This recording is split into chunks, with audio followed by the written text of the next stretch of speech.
ઉપલેટામાં જિલ્લા પોલીસ વડાના આદેશથી સ્થાનિક પોલીસ દ્વારા સાયબર સુરક્ષાનો શંખનાદ સાયબર ડાયરો યોજાયો હતો. ડાયરામાં એએસપી સિમરન ભારદ્વાજ સહિત શહેરીજનો અને આમ જનતા વિશાળ સંખ્યામાં જોડાયા હતા.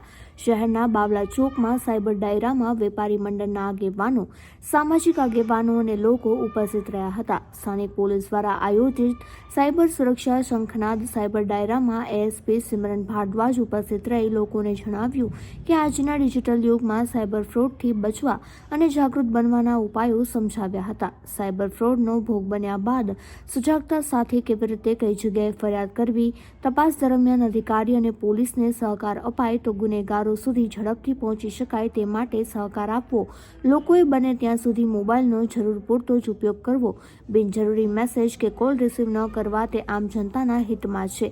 આ સાયબર ડાયરામાં સ્થાનિક પીઆઈ બીઆર પટેલ તેમજ પોલીસ સ્ટાફ જોડાયો હતો. આઈજીપી સાહેબ રાજકોટ રેન્જ અને પોલીસ અધિક્ષક શ્રી સાહેબ રાજકોટ ગ્રામ્યના નિર્દેશ મુજબ આજરોજ ઉપલેટા પોલીસ સ્ટેશન દ્વારા એક સાયબર ડાયરોના આયોજન કરવામાં આવ્યા, જેમાં ઉપલેટાના લોકોને ભાગ લીધો. આ સાયબર ડાયરામાં ગુજરાતમાં વધતા સાયબર ક્રાઇમ અને એના અટકાવવા માટે શું કરી શકીએ આ લોકો દ્વારા ડિસ્કસ કરવામાં આવ્યું છે.